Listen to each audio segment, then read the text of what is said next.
Most people stay broke not because they earn too little, but because of 7 habits they repeat every single day without even realizing it. And here's the scary part. Some of these habits feel completely normal. They feel like just the way life is, but they're quietly draining your bank account, killing your future wealth, and keeping you stuck in a cycle that feels impossible to escape. I'm going to break down all 7 of them right now. And by the end of this video, you're going to see exactly where your money is bleeding, and more importantly, how to stop it. Let's get into it. Here's something they don't teach you in school, and they really should. Your income is not the problem. You could be making $50,000, $100,000, even $200,000 a year and still be completely broke. Meanwhile, someone making half of that is building real wealth. Why? Because wealth isn't about how much you make. It's about what you do with what you make. It's about habits, small, daily, almost invisible decisions that compound over months and years in the right direction or the wrong one. So today, we're going to look at 7 specific habits that are keeping millions of people stuck. And don't worry, I'm not just going to point fingers. I'm going to give you a clear, actionable fix for every single one of them. Let's start with the first one. Habit number 1, living paycheck to paycheck. This is the most common wealth killer out there. And the reason it's so dangerous isn't just that you run out of money, it's that you never get off the treadmill. Here's how it works. You get paid on Friday. By Monday, almost every dollar is already spoken for.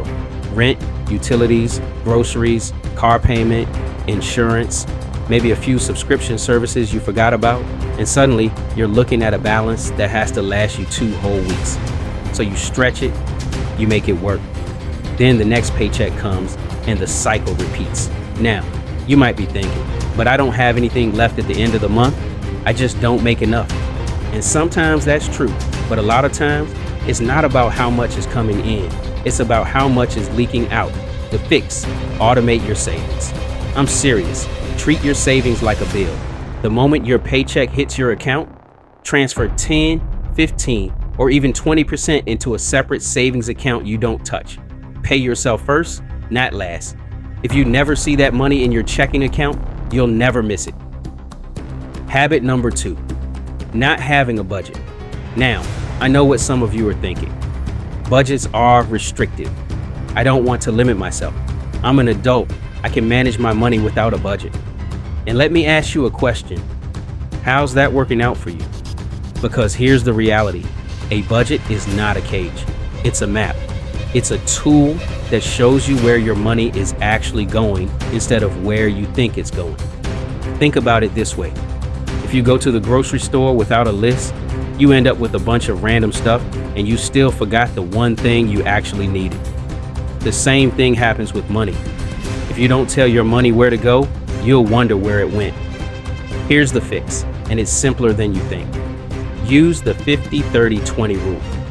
50% of your income goes to needs like rent, utilities, groceries, and transportation. 30% goes to wants like eating out, entertainment, hobbies, and that coffee you buy every morning. 20% goes to savings and paying off debt. That's it. You can do this with a notebook, a free app, even a basic spreadsheet. It takes 10 minutes a month, and it will change everything.